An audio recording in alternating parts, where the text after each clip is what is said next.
Hola a todos y bienvenidos a este primer simposio virtual de arqueología organizado por la Asociación Arqueología Activa de la Universidad Autónoma de Madrid. Lamentablemente, y dadas las tristes circunstancias por las que la Comunidad de Madrid, España y el mundo atraviesan en relación al COVID-19, no podremos celebrar, por el momento, nuestro cuarto seminario de Arqueología UAM tal y como deseábamos y de la manera en que estaba previsto, en una sala en nuestra facultad aquí en Madrid. Sin embargo, hemos estimado oportuno unirnos a esta iniciativa, Yo me quedo en casa, y organizar este formato virtual, este primer simposio virtual de arqueología, cuyo contenido girará en torno a la etnoarqueología marítima, otra mirada científica sobre la relación entre el ser humano y el mar. Para ello, contaremos con especialistas desde distintas partes del mundo, a los que desde aquí nos gustaría transmitir nuestro más profundo agradecimiento por su buena disposición y su amable participación en todo lo relacionado con este formato virtual. Este primer simposio virtual de arqueología está siendo en estos momentos compartido de manera simultánea por todas nuestras redes sociales, canal de YouTube y página web, con el objetivo de continuar ejerciendo la labor con la que la Asociación Arqueología Activa nació y la labor que lleva desarrollando desde los últimos aproximadamente 2 años. Así que sin más dilación pasamos a presentar al primero de nuestros invitados, el primero de los ponentes del día de hoy, José Manuel Matés Luque, un arqueólogo marítimo con muchos años de experiencia a sus espaldas, doctorando de la Universidad del País Vasco, instructor de la Nautical Archaeology Society y gerente y director de la empresa de arqueología profesional Arqueocean. Muchas gracias, José Manuel, por aceptar nuestra invitación y por colaborar con todo lo relacionado con este primer simposio y además traer una temática tan interesante desde el punto de vista náutico como, por supuesto, desde el punto de vista de la etnoarqueología marítima. Una temática, una comunicación que lleva por título Etnoarqueología marítima, la documentación de embarcaciones actuales para entender su evolución. Así que gracias de nuevo, José Manuel, y adelante. Buenas, bienvenidos a todos. Lo primero que me gustaría hacer es dar las gracias a la Universidad Autónoma de Madrid, a la Asociación de Arqueología Activa y a todos los amigos y colegas, particularmente a Dani, pues que están detrás de este seminario, ¿no? A pesar de las circunstancias en las que nos encontramos y precisamente por eso, ¿no? Por las circunstancias en las que nos encontramos, pues que todavía se haya hecho el esfuerzo de llevar esto adelante. Así que bueno, pues a todos los amigos y colegas que están con todo esto y en las instituciones mencionadas, pues agradeceros. Yo de lo que voy a hablar es de la documentación de embarcaciones actuales para entender un poquito la evolución, ¿no? Dentro de lo que podríamos llamar etnoarqueología marítima. Es una reflexión muy clara. Si vemos estas dos fotos, aquí tenemos a la izquierda una embarcación, la réplica de una embarcación antigua del 310 después de Cristo, construida a Tingladillo, y la foto a la derecha, si vemos, es una embarcación de finales del siglo XX en Irlanda, pero que mantiene unas características de construcción muy similar, ¿no?, a la anterior. Entonces, obviamente hay una continuidad de conocimiento, de construcción, aunque pueda tener variaciones, y esto nos puede ayudar a entender esas embarcaciones actuales, pues de dónde vienen, cómo han evolucionado, si es que han evolucionado de algún modo. Porque todo esto comienza de algún modo con el tema de las embarcaciones que se han ido documentando a lo largo del tiempo, bien en zonas intermareales, bien haciendo arqueología subacuática, ¿no? Pero bueno, tenemos en las zonas intermareales pues un montón de embarcaciones, canoas monóxilas, que nos están ayudando a entender la relación del ser humano en unos entornos marítimos, fluviales, lacustres, y entender un poquito la evolución, ¿no?, de todas estas embarcaciones, si somos capaces de ponerlas en un, digamos, árbol genealógico, ¿no? Cuál va antes que cuál, de dónde vienen las características de una posterior, en la que podemos ver similitudes con embarcaciones previas, etcétera.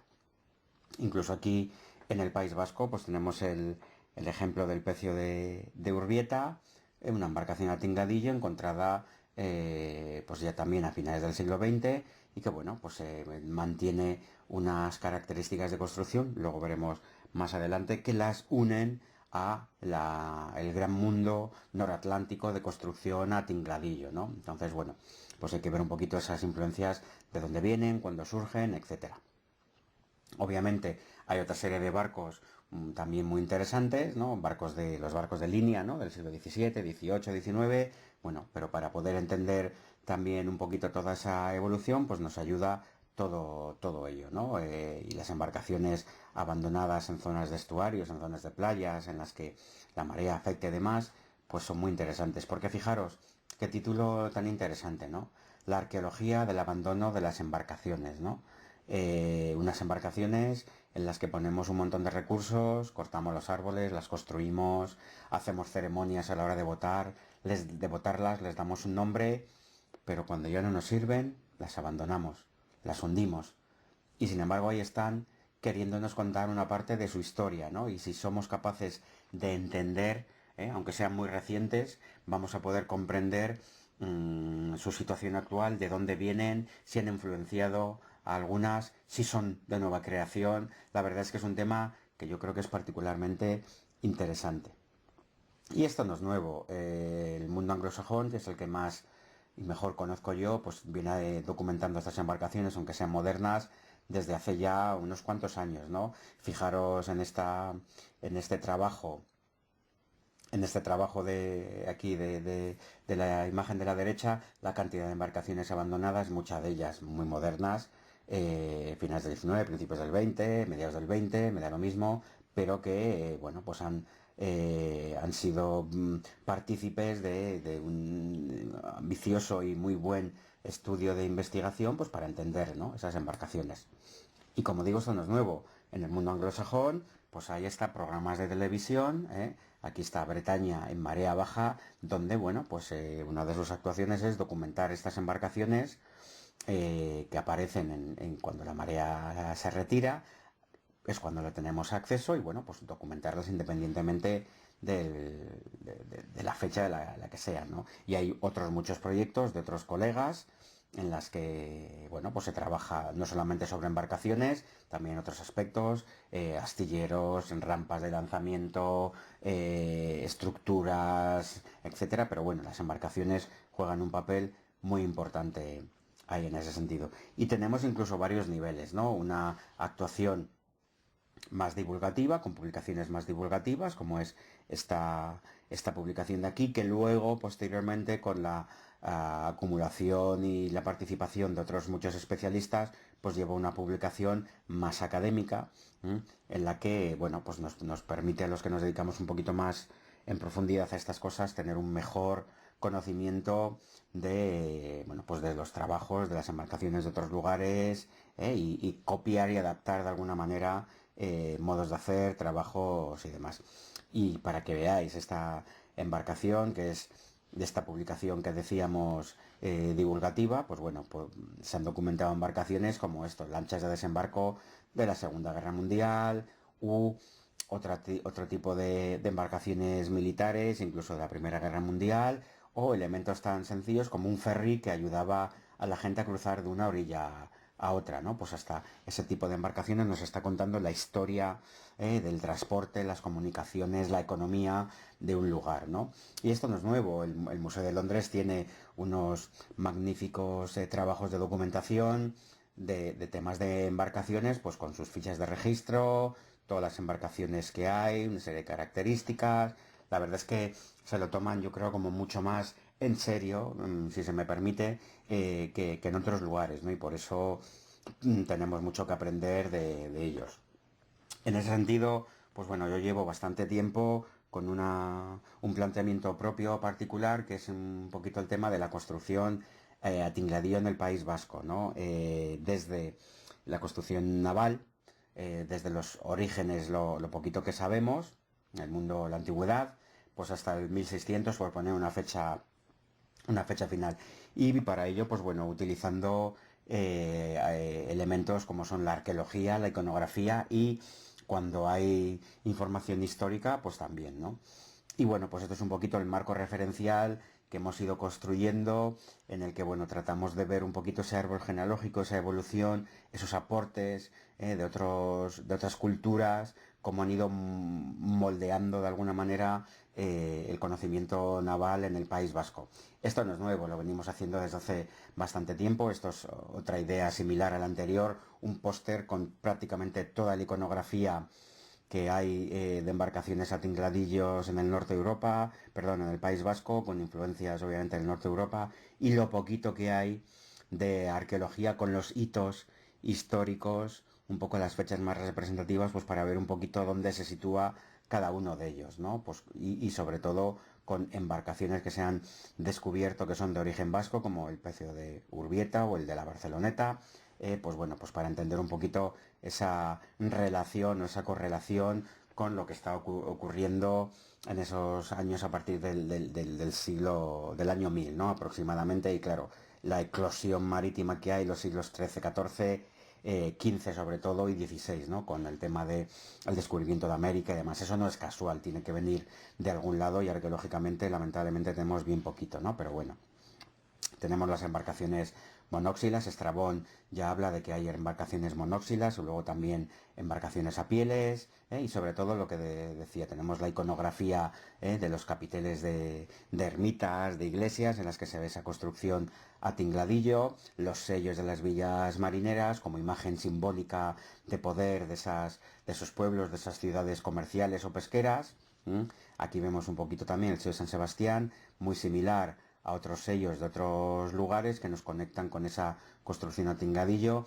Y luego, bueno, obviamente, pues las embarcaciones de altura, las que pescan el bacalao y sobre todo la caza de la ballena, que es un poco pues lo máximo, ¿no? Tanto es así que un barco hundido, el San Juan en Canadá, en Red Bay, pues bueno, se está haciendo una réplica a escala 1:1, porque se documentaron las piezas a 1:1 en pasajes, ¿no?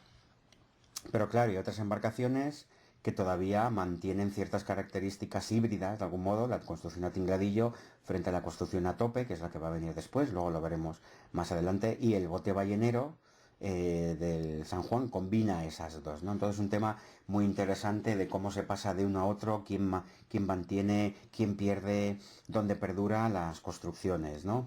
Son en esas embarcaciones pequeñas, creo yo, donde hay que prestar particularmente la atención, ¿no? Porque van a mantener de algún modo, quizás anquilosados, ciertos elementos, ciertas características que las embarcaciones grandes, por las nuevas influencias que hay de la construcción a tope, pues han ido perdiendo. Bueno, para que veáis de nuevo un poquito todo el tema este de las embarcaciones, los conocimientos y demás, aquí tenemos, ¿no? Embarcaciones tradicionales de Irlanda, donde, bueno, pues se aúna la construcción, la historia y el folclore. Folclore entendido en el sentido anglosajón, que es el saber popular, el conocimiento popular. No la idea de folclore aquí de ponerse un traje de sevillanas y cantar flamenco, ¿no? Con todo el respeto. U otros libros que son, bueno, pues embarcaciones de trabajo de Bretaña, ¿no? Su forma y propósito, ¿no? De Eric McKee, que se recorrió todos los puertos del Reino Unido, pues bueno, pues para documentar esas embarcaciones, ¿no? Aquí tenemos un poquito unas imágenes de muchos de los tipos que hay, sin olvidar también las embarcaciones de aguas interiores, ¿no? Que a veces parece que las embarcaciones solamente están en la costa y sin embargo, pues en las aguas interiores también hay y con algunos elementos muy característicos, muy interesantes, ¿no? Luego veremos más adelante un trabajo. Aquí, como vemos, pues un poquito son las diversas formas que hay de todos estos trabajos. Fijaros en estas formas de embarcaciones, luego veremos más adelante. Y bueno, pues eso, estudiar y comprender la evolución de las embarcaciones a lo largo del tiempo nos ayuda, ¿no? Desde los grabados pétreos, ¿no? Los petroglifos que hay en Galicia, en la zona de Cádiz, en el mundo escandinavo, en Suecia y demás, o las representaciones, los grabados de otros lugares, con características muy interesantes que nos ayuden a entender un poquito esas construcciones navales, porque claro, no tenemos que pensar que hay una única embarcación y que cada centuria o cada X años hay una y esa es la dominante. Fijaros el puerto de Sevilla, la cantidad de embarcaciones distintas, las que atraviesan el Guadiana, embarcaciones atlánticas, embarcaciones transoceánicas que están dando la vuelta al mundo, embarcaciones a remos, o sea, la verdad es que hay un cóctel de embarcaciones de todo tipo, color y sabor. Y claro, la arqueología subacuática prácticamente solo encuentra las grandes transoceánicas, ¿no? Las que se encuentran en el Caribe o en otros lugares, porque además parece que las embarcaciones se nos hunden fuera, ¿no? Que aquí apenas tenemos, ¿no? Salvo casos muy excepcionales, ¿no? Pues el galeón de Ribadeo me vino a la cabeza para el siglo XVI, o otras embarcaciones como el Buo Ferrer a nivel del mundo romano, ¿no? Pero bueno, a veces pensamos que las embarcaciones se nos hunden fuera cuando aquí también tienen que estar, y de hecho están, ¿no? Pero bueno, quizás no hemos encontrado las suficientes. La arqueología naval, bueno, pues lo que trata es entender la construcción de estas embarcaciones, los procesos constructivos que hay que realizar, los procesos mentales del constructor, conforme va poniendo las piezas o cuando cambia de un sistema a otro, la secuencia constructiva, que se pone antes, que se pone después, para entender si es casco primero, esqueleto primero, la influencia que pueden tener embarcaciones, características que ya hemos visto en otras embarcaciones, incluso de otro lugar previamente, o esta a su vez ha influenciado a otra, que podemos ver, los motivos que hay de un cambio, el tipo de construcción, por qué, a qué se debe, es por temas de tamaño, es por tema de incorporar artillería, eso produce un cambio en el casco, en fin, perduraciones de tradiciones constructivas, ya lo hemos mencionado, y bueno, por reconocer materiales, herramientas, marcas de herramientas, etcétera, etcétera, ¿no? Todo esto dentro de un complejo mental de lo que es la arqueología marítima, en la que, bueno, pues podemos entender las estructuras marítimas, el equipamiento del bote, cómo se navega, cómo se gobierna, cómo se comporta esa embarcación, en fin, la verdad es que todo, muchos elementos muy interesantes que, bueno, pues quedan para otro lugar, ¿no? Para otro momento. Hay que entender, para seguir avanzando en esta presentación, que tenemos como 4 raíces de las que surgen todas las embarcaciones. Las de pieles, que nos sonarán las currach irlandesas, las coracles, también británicas, las cufas de la zona del Tigres, el Éufrates. Estrabón ya decía, que mencionaba que los habitantes del norte de Hispania tenían embarcaciones de pieles. Otra de las raíces son las embarcaciones monóxilas, que es un tronco huecado, que hay que trabajar pues con hachas, con azuelas, se utiliza también fuego, etcétera, a la que se puede añadir luego tracas para llevar al costado, y algunos autores han sugerido que este es el origen del tingladillo.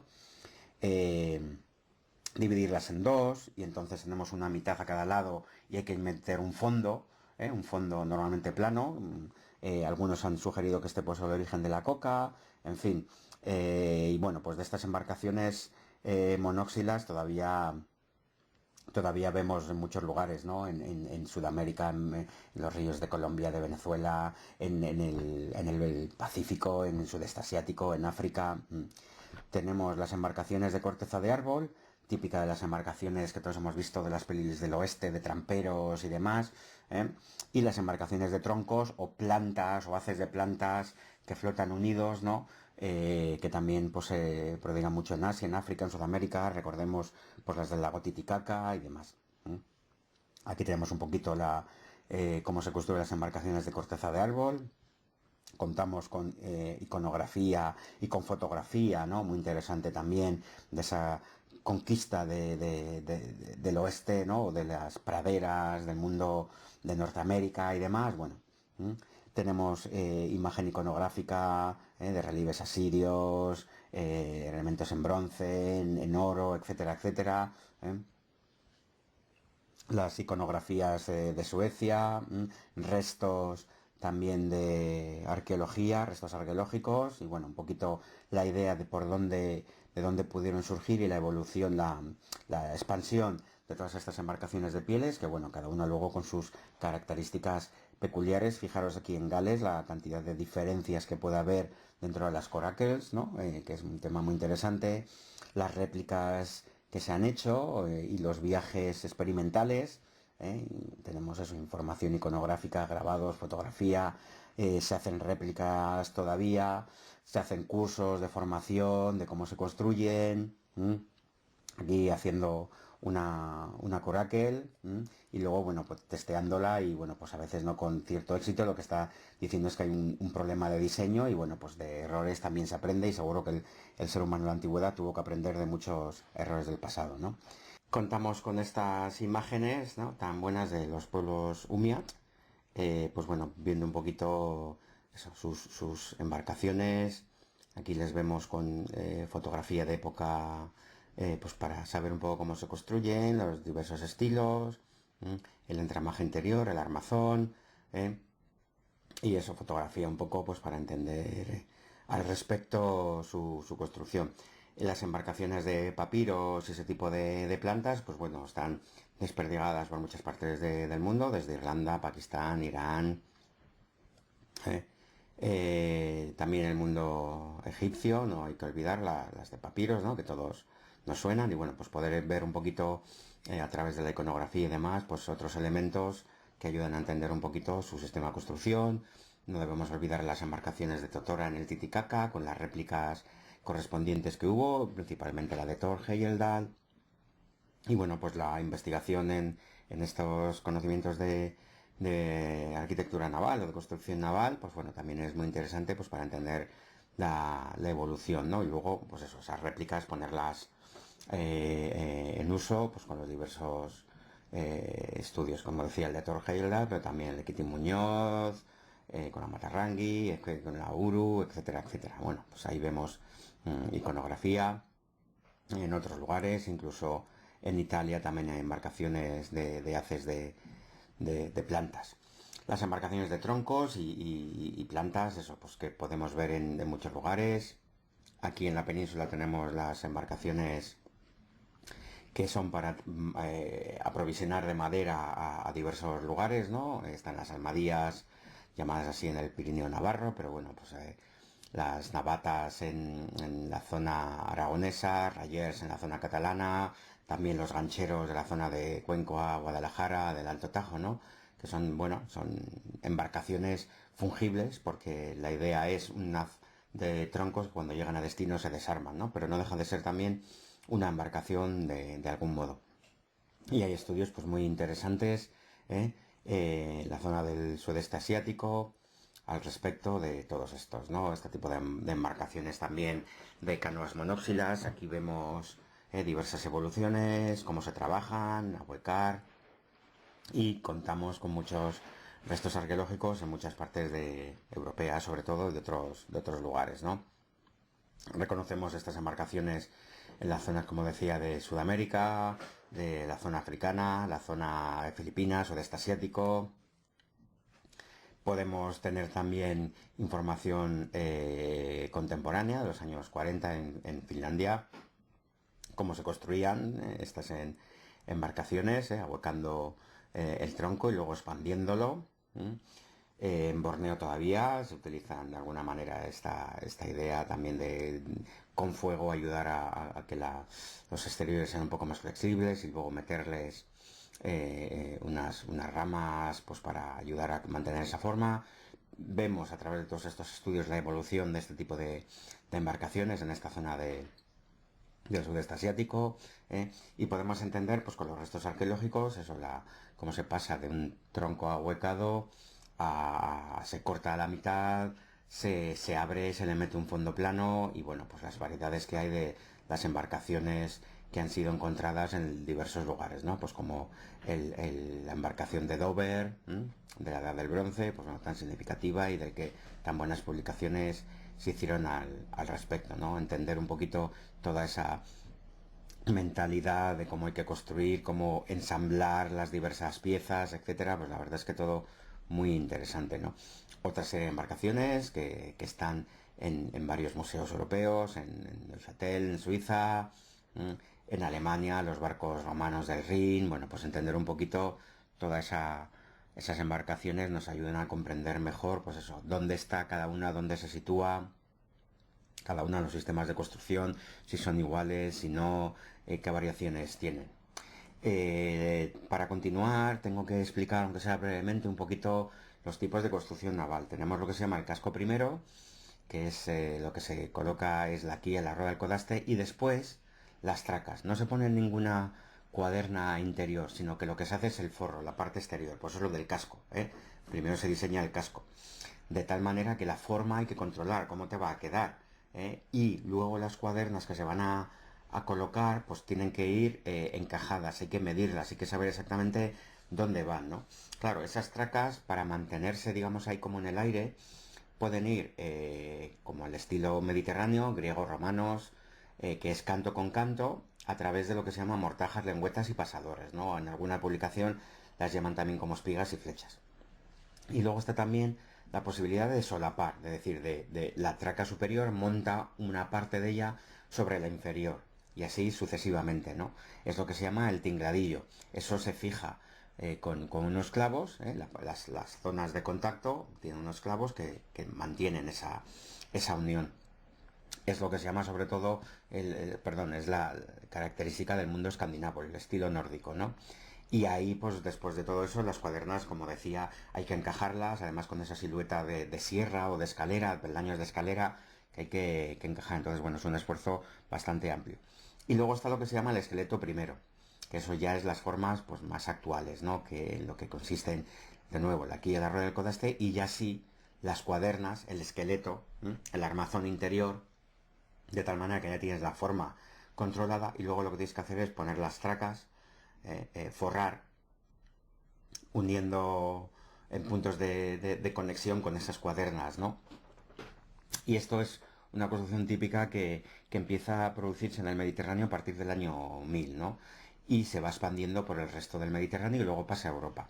De hecho, tanto es así que a tope, que es como se llama esta técnica del borde con borde, ¿no? De las tracas, en inglés se llama carvel, y parece que procede del término carvel, que es una de las embarcaciones que tienen este sistema de construcción y que llegaría al norte de Europa, y los constructores del norte de Europa verían ese sistema y bueno, pues llamarían en función del barco al sistema. Aquí tenemos un poco la idea de lo que es la mortaja lengüeta del pasador. Eso, se abren unos agujeros en el borde de las tracas, se meten unas piezas y se les pone un pasador para mantenerlas in situ, ¿no? Esto también se ha encontrado en embarcaciones egipcias, o sea que no solo los egipcios utilizaban las embarcaciones de papiro, sino también madera. Entonces, bueno, un tema muy interesante porque a veces asociamos egipcio, papiro, embarcaciones de papiro. Bueno, pues también tenía embarcaciones de madera para que se vea un poco la diversidad de elementos de construcción. Aquí tenemos el sistema a tope, que es el canto con canto, y aquí podemos ver un poquito la evolución de cómo cada vez a lo largo del tiempo, según avanzamos en los años, estas mortajas, lengüetas y pasadores se van distanciando hasta que llega un momento en el que ya no es necesario, ya no es necesario mantener ese sistema de construcción, sino que hay un salto y es el canto con canto de las tracas, y obviamente para que las tracas se mantengan en situ, tiene que haber un armazón interno, que es lo que se construye primero y luego se forra. Aquí tenemos embarcaciones del registro arqueológico, donde podemos ver la línea de las cuadernas. Obviamente aquí hay una cuaderna y precisamente eso es lo que permite pues ir forrando, ¿no? Que esas tracas queden in situ. Mientras que el sistema a tingladillo, pues aquí lo vemos un poquito, ese solape es una característica totalmente distinta. Aquí vemos el solape de las tracas, como la de arriba monta un poquito en la de abajo, y así sucesivamente, creando este perfil como de sierra o de escalera, ¿no? Peldaños de escalera. Entonces, bueno, estos son embarcaciones que todavía se utilizan en ese estilo, ¿no? Lo que habíamos visto previamente en la comparativa. Aquí podemos ver un poquito esos dientes de sierra o peldaños de escalera, ¿no? Y la evolución de la roda que ya codaste, cómo se coloca las tracas, se van abriendo y luego ya se meten las cuadernas que hay que encajar, que hay que medir, para que precisamente, pues bueno, esa estructura exterior de forros, pues se mantenga y adapte. Aquí podemos ver un poquito la misma idea, pero fijaros que además hay variaciones en cuanto a las formas. Tenemos embarcaciones más abusadas, otras más redondeadas, otras más rectangulares. Bueno, la evolución de embarcaciones escandinavas, vikingas, y como todavía en los años 20 en Suecia se construía tingladillo, aquí vemos al carpintero haciendo las cuadernas para encajar en esas formas. Y eso, tenemos iconografía de embarcaciones en periodo medieval, obviamente los barcos vikingos de Roskilde, que a muchos nos sonarán, donde hay un laboratorio de construcción naval muy interesante en el que lo que importa es pues aprender las técnicas, los procedimientos, la problemática, la diversidad de herramientas que se han utilizado, que dejan además su huella en el registro arqueológico y que si sabemos verlas pues nos ayudarán mucho a entender que herramienta, luego la construcción de las réplicas, como decía, y se ponen a navegar con ellas pues para entender un poco el procedimiento, las dificultades, la problemática, cómo funcionan estas embarcaciones, y con sus muy buenas publicaciones al respecto cuando hacen pues los estudios, las expediciones de dar la vuelta a Europa o navegar por el Báltico o lo que corresponda. También no hay que olvidar el tema de que una embarcación no solamente es un elemento económico, también es un símbolo del dueño, el rey, el caudillo que la tiene, ¿no? E incluso para las ciudades, obviamente es un símbolo, ¿no? A la hora de firmar sus documentos y demás. Aquí vemos la embarcación de San Sebastián, comentábamos antes, como es muy parecida a otras embarcaciones del mundo noreuropeo, con las que mantiene contacto y comunicaciones y en las que vemos similitudes y por tanto pues esa pertenencia al mundo norte de construcción, en el mundo tingladillo. Un repaso muy rápido a los capiteles de las ermitas, de las iglesias, donde aparecen las embarcaciones a tingladillo, los sellos de las vías medievales, ya lo hemos comentado, en Santander, San Sebastián, se parecen muchísimo y por tanto debemos meterlos en ese mundo de construcción naval similar a otras europeas, más capiteles, sellos de villas medievales, el tema de la pesca de la ballena, la diferencia que hay entre embarcaciones para la caza de la ballena. Alfonso X el Sabio también tiene embarcaciones en las que se ve la construcción a tingladillo por un lado y las construcciones mediterráneas por el otro. Entonces, bueno, la península ya está en ese siglo XIII con dos diferencias técnicas muy considerables, ¿no? Las embarcaciones del Mediterráneo y las embarcaciones del norte, ¿no? Unas embarcaciones mediterráneas en las que, si no conocéis, pues en la zona de Estambul, el puerto Teodosio, las 37 embarcaciones que han aparecido, pues fijaros qué riqueza de información, ¿no? No solamente en cuanto al contenido, sino a la variedad de embarcaciones, todo lo que nos va a aportar poder conocer cada una de ellas al detalle, además con una documentación muy buena, ¿no? De uno a uno. Otras embarcaciones mediterráneas que han sido encontradas en diversas actuaciones, la de Cavoli, Les Sorres, Culip 6, etcétera, con muy buenos estudios, y como decía, bueno, pues el aspecto iconográfico que en el mundo atlántico pues abunda más porque hay menos restos arqueológicos, por lo menos lo que es en la península, ¿no? El tema de las embarcaciones, las cocas, la gran embarcación medieval de carga que vamos a tener y que ya habíamos comentado antes un posible origen al respecto, las réplicas que se han hecho. Aquí vemos el sistema tingladillo en los laterales y el forro, perdón, y la parte, el pantoque plano, embarcaciones, cocas que han ido apareciendo en diversos lugares, el pecio de la Barceloneta, de origen cantábrico, quizás vasco, a tingladillo, para entender un poquito todo eso, esa iconografía de embarcaciones que van a venir luego en el 14-15 ya a tope, y que nos van a llevar pues a otro tipo de embarcaciones, cuando todavía, como el pecio de Newport, construido en el País Vasco, y a tingladillo, pues están utilizándose todavía. Entonces ya hay dos técnicas, ¿no? En la misma centuria, tingladillo, tope, y como es que unas entran, otras no desaparecen. Aquí tenemos un poquito las imágenes, los dibujos, las réplicas, las maquetas a escala, después de haber documentado el pecio de Urbieta, que ya habíamos mencionado, a tingladillo, y luego pues eso, las embarcaciones de la conquista de América, la Pintanilla de la Santa María, con otro estilo completamente distinto, pero coetáneo al tema del tingladillo. Entonces, bueno, tenemos que ver cómo es que se mantienen esas embarcaciones, ¿no? En otros lugares también hacen réplicas, fijaros la iconografía, la diversidad de embarcaciones que hay en los puertos, el tema de las embarcaciones donde están construyéndose, qué tipo son. Hay una iconografía muy rica en el País Vasco de las naves, las naos de la caza de la ballena, sobre todo.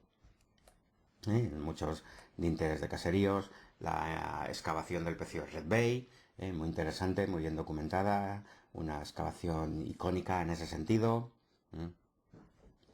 Que, bueno, pues ha puesto un elemento más a la hora de lo que se llama la construcción iberoatlántica, con ese sistema de construcción de cola de Milano en la unión de de las varengas y los genoles.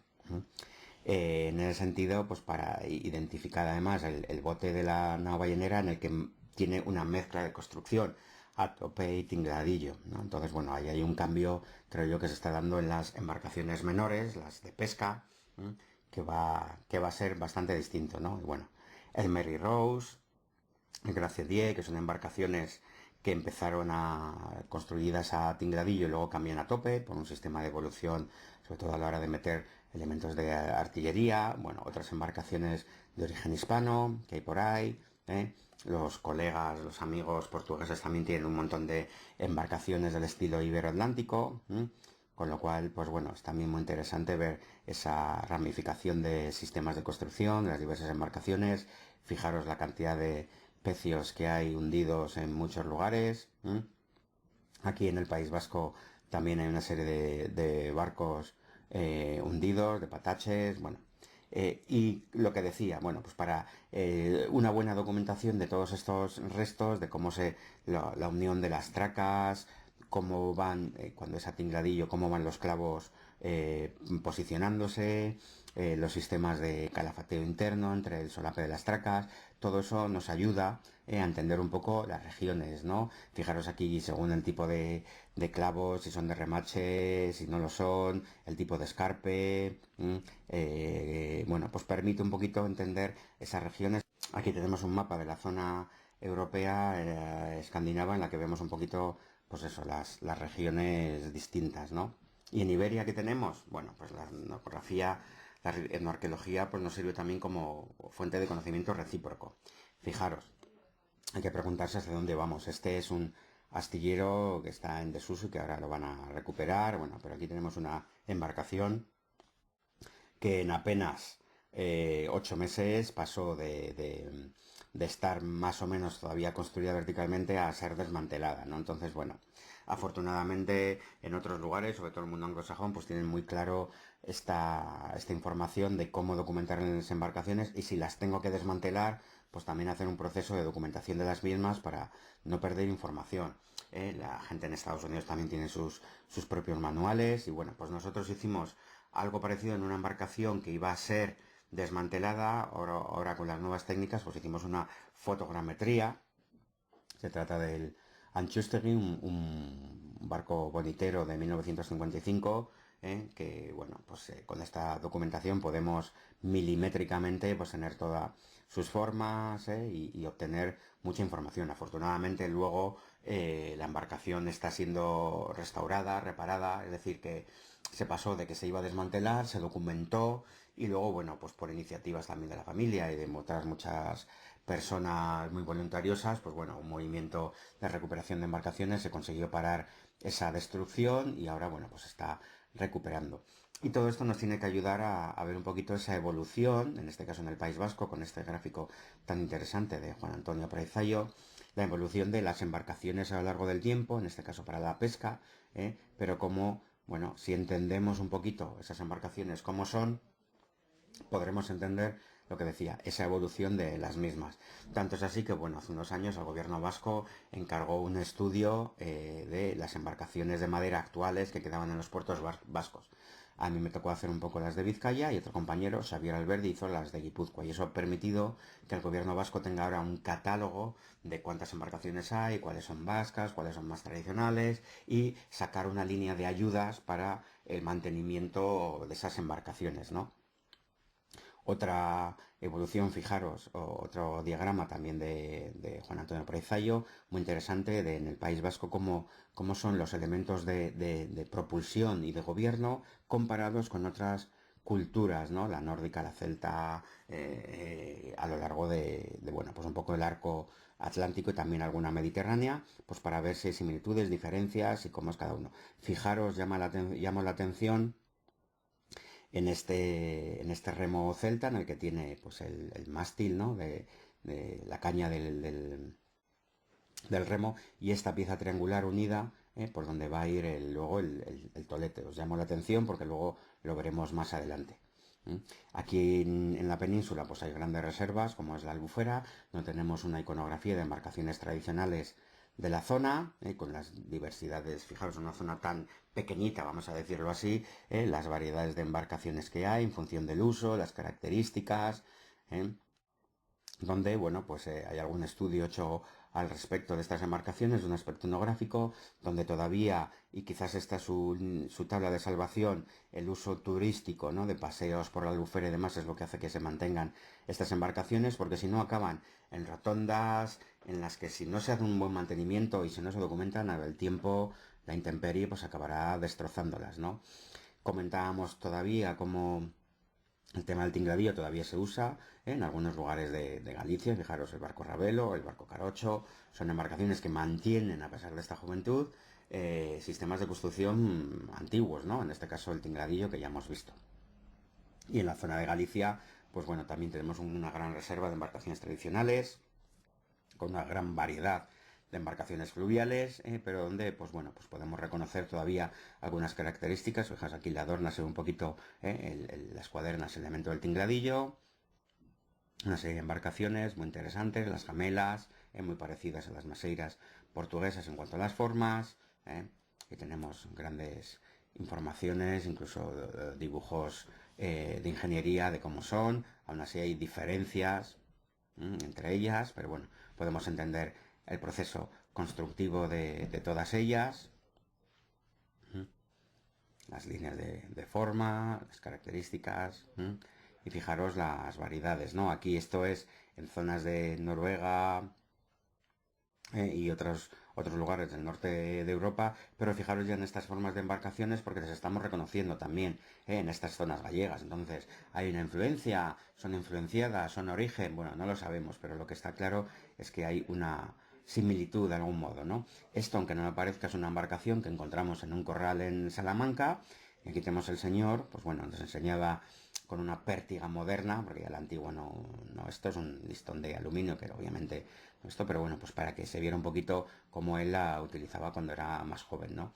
Y aquí, pues bueno, la vemos, bueno, pues eso, sacada del corral, la limpiamos y bueno, pues la estamos documentando. Porque claro, hay que entender que el tema de cruzar los ríos es una cosa habitual, ¿no? Los puentes no han existido de manera continua por su problemática a la hora de construirlos, lo que cuestan también, pero bueno, el cruzar de un río a otro, pues bueno, ha sido una constante, ¿no? Tenemos otras embarcaciones como son las gabarras aquí en el País Vasco, con alguna información iconográfica, donde vemos ya también variedades. Se nos está utilizando además también para el transporte de arena, recogiendo del río, en esto es San Sebastián, el transporte de animales, el transporte de personas, y donde, bueno, pues en las zonas intermareales tenemos restos, ¿no?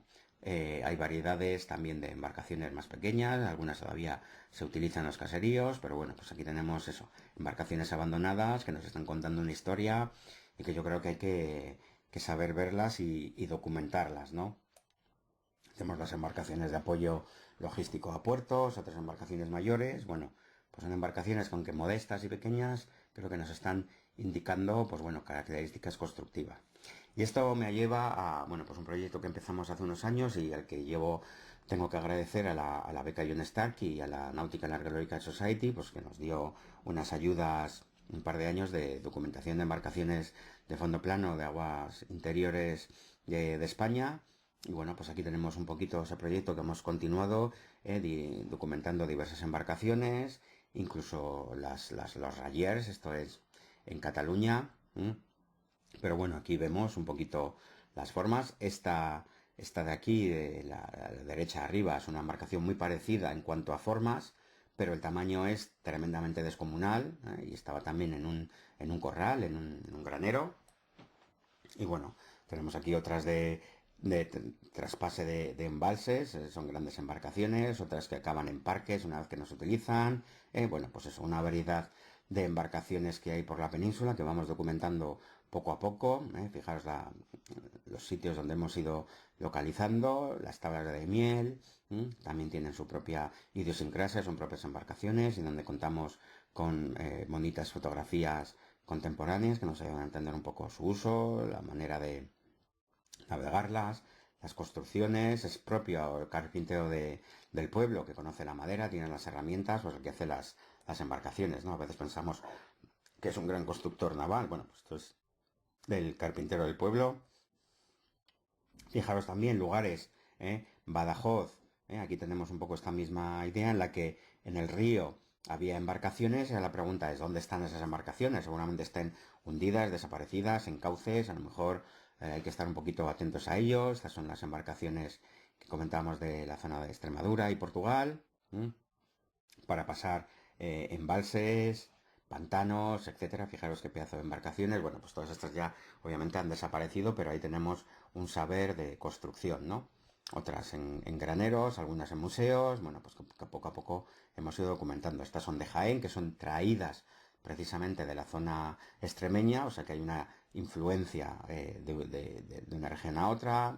Fijaros las diferencias. Y bueno, ¿qué más elementos podemos entender de las embarcaciones en cuanto a transferencias culturales? Bueno, lo que os comentaba del remo. Esto es un remo de un currach. Fijaros la pieza esa triangular. Aquí tenemos esa idea con diversas formas. Bueno, también el tema de las palas. Es muy interesante entender esa diferencia y aquí habría que hacer algún tipo de estudio de ingeniería, de las formas, resistencias, qué tipo de árbol es mejor, etcétera. Pero bueno, fijaros, nosotros lo que nos hemos encontrado en esas embarcaciones que os digo de las zonas de Extremadura, de Salamanca, del Guadiana, etcétera, etcétera. Bueno, pues aquí tenemos esa remo celta con variaciones, digamos, estilísticas, pero la idea es la misma, ¿no? Una pieza adosada a la caña del remo por donde se va a poner luego el tolete, ¿no? Entonces, bueno, pues aquí tenemos algo que se ha quedado anquilosado de algún modo de esa tradición celta que quedan en estas embarcaciones tradicionales que han estado en uso hasta poquito en la zona del Guadiana, ¿no? Tanto en la zona portuguesa como en la zona española, ¿no? Extremeña. Pues bueno, fijaros, a mí me parece que es muy interesante este estudio. Y como decía, pues bueno, hay embarcaciones de aguas interiores en la península, en este trabajo que estamos haciendo, pues de ir documentando estas embarcaciones. Todavía aquí tengo unos cuantos puntos más que no he puesto, pero bueno, tenemos la zona del Delta del Ebro, la zona de las Torres de Miel, la zona de Jaén, como decía, la zona del Pirineo, Cuenca, en fin, bueno, pues porque claro, lo que decía, tenemos muchos ríos afluentes y el tema de los puentes en la península hasta hace relativamente poquito, pues no había muchos, ¿no? Entonces, la problemática. Esto es también de otro tema que estamos trabajando, esto es la iglesia de San Vicente en Bilbao, en la zona del ensanche, aquí la tenemos de imagen de época, fijaros el tema de la construcción naval en este canal, todos los astilleros de ribera que había en la ría, aquí tenemos información fotográfica, esto de aquí es donde está ahora, esta imagen de arriba, a la derecha es donde está ahora el Guggenheim, y sin embargo, pues bueno, pues era un astillero, una zona de astilleros, ¿no? Que nos ayuda a entender un poquito todo ese complejo y construcción naval vasca, sobre todo la ría de Bilbao, las gabarras de entonces, información iconográfica, y decía que este es un proyecto en el que hemos trabajado a lo largo del tiempo, porque hace poquito que hemos concluido lo que es el seguimiento de la apertura del canal de Deusto, esto era Deusto, y aquí se construyó un canal a mediados del siglo XX, que no acabó de concluirse y bueno, pues hace un par de años se acabó de hacer. Sin embargo, en esa zona, pues aquí tenemos esos astilleros a un lado y a otro de la imagen. De hecho, parte de esto es lo que hemos encontrado. Aquí está el trozo de apertura que quedaba. Esta es la apertura ya final en octubre de 2018. Y en estas zonas particularmente, estos recuadros, estos redondeles amarillos es donde nos han aparecido estas maderas que claramente indican restos de piezas para embarcación. Las estacas son de las imadas, la rampa de lanzamiento, luego veremos, pero estas otras ya son curvas de partes de barco, ¿no? Aquí hay una roda por hacer. Vemos las estacas, las marcas de carpintero. Aquí tenemos las estacas de la rampa de lanzamiento, la imada. Aquí las tenemos in situ. Y bueno, si quedaba duda, pues aquí tenemos la varenga, el genol, con las marcas del carpintero, el número 5, el número romanos, en ambos. Y aquí tenemos eso, esas imágenes, como decía, esto es la zona del Guggenheim, lo que tenemos es esa rampa de lanzamiento con el resto de piezas por acabar de hacer. También hay una gabarra abandonada, y bueno, pues hay muchos restos en las zonas intermareales, que es otro proyecto en el que estamos trabajando, ¿no? Y como podemos ver aquí, en algunos lugares de difícil acceso, en el que hay que utilizar drones, pues para ver dónde están y llegar a ellos en condiciones, ¿no? De seguridad sobre todo. Pero bueno, muchos restos de embarcaciones, en las costas, en este caso es las zonas vizcaínas de los estuarios, de las rías. Y es un proyecto, pues eso, interesante desde mi punto de vista porque son elementos que van a ir desapareciendo. Aquí la marea, la vegetación, la marea, la marisma se va a ir comiendo, va a hacer desaparecer a todos estos restos y creo que necesitan un impulso rápido de documentación antes de que desaparezcan finalmente, ¿no? Fijaros aquí el tema de la marea, cómo afecta a las embarcaciones a lo largo del tiempo. ¿Mm? Las podemos ver, desaparecen, en fin. Fijaros, la misma zona. Entonces, bueno, como conclusión, pues bueno, estas embarcaciones son tratadas principalmente como visiones regionales de tiempos pasados. Hay una amenaza por su falta de uso, el abandono en los cauces, se destruyen, se queman, se rompen, algunas se tiran al cantil, pues para crear arrecifes artificiales y crear pesca para las nuevas embarcaciones más potentes, más modernas. Sin embargo, algunas de estas embarcaciones pueden ser el resultado de tipos previos y muy antiguos, algunas mucho más antiguos de lo que pensamos, de otras embarcaciones que además pueden influenciar o haber sido influenciados o estar influenciando a otras embarcaciones. Por eso tratar de conocer estas embarcaciones modernas y ver la unión con elementos del pasado. Por su parte, además, a veces en el registro arqueológico nos faltan elementos de embarcaciones que podemos ver características similares y que sí son las embarcaciones modernas las que tienen. Estoy hablando, por ejemplo, de aparejo, de remos o bueno, otros elementos que en el registro arqueológico a veces desaparecen y aquí los podemos ver.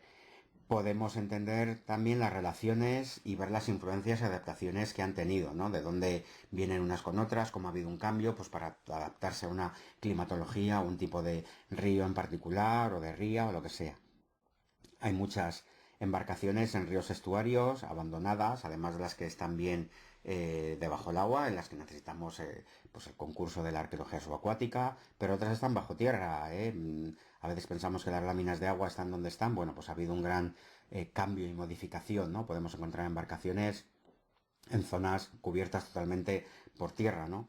Independientemente de dónde estén, pues hay que tener la conciencia de que han de ser estudiadas con mucho detalle pues para obtener lo más posible, ¿no? de su información. Por suerte, las asociaciones que están recuperando, restaurando, redescubriendo todas estas embarcaciones tradicionales que hay en Cataluña, en el Levante, en Murcia, en Canarias, en Galicia, en el País Vasco, bueno, pues van a ser un poco las puntas de lanza, los agentes que van a permitir que estas embarcaciones tradicionales se mantengan, sobrevivan y obviamente que nos ayuden a nosotros, a todos, de una manera u otra, a entender el aporte, ¿no? de estas embarcaciones y poder estudiarlas y entenderlas mejor. Porque tenemos que decidir si queremos seguir aprendiendo de todas estas embarcaciones, de lo que a simple vista muestran y de lo que muestran cuando las analizas con mayor detalle y cuando ves las relaciones entre unas y otras, ¿no? Y para eso pues necesitas un estudio, una adecuada documentación lo más exacta posible, utilizando pues toda la tecnología posible y los conocimientos populares, ¿no? Los que decíamos de folclore, con el constructor, la gente que la repara, etcétera, etcétera.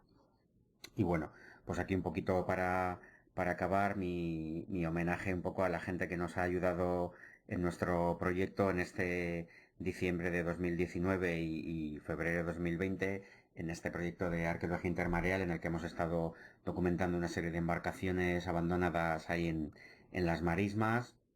Y bueno, pues por mi parte espero que esta charla pues haya servido para ver un poquito eso, la etnoarqueología marítima, cómo las embarcaciones actuales nos ayudan a entender las antiguas y cómo podemos entender las embarcaciones actuales desde las antiguas, ¿no? Desde el registro arqueológico y desde el registro etnográfico. Muchas gracias. Muchas gracias, José Manuel, por tu excelente comunicación. Y ahora vamos a continuar con Santiago David Domínguez Solera, doctor por la Universidad Complutense de Madrid y director de ARES, Arqueología y Patrimonio Cultural. Muchas gracias, Santiago, por tu participación y tu flexibilidad en todo lo relacionado con este simposio virtual, y trayéndonos además una temática tan interesante y relacionada con tus investigaciones en Groenlandia, que lleva por título Etnoarqueología, caza y pesca en el oeste de Groenlandia. Muchas gracias de nuevo, Santiago. Adelante. Hola, muy buenas tardes. Nada, pues muchas gracias a la organización de la Universidad Autónoma de Madrid por invitarme a este evento un poco especial que tenemos que hacer los ponentes desde casa. Bueno, pues os voy a presentar uno de mis temas, digamos, que más cariño que le tengo, que es la etnoarqueología en el oeste de Groenlandia. Fue parte de mi tesis doctoral. Yo soy el doctor Santiago David Domínguez Solera y bueno, pues os voy a poner un PowerPoint que espero que salga proyectado, que se pueda montar pues por este hueco que tengo aquí, gracias a los medios de la organización. Bien, etnoarqueología inuit, de los inuit del oeste de Groenlandia.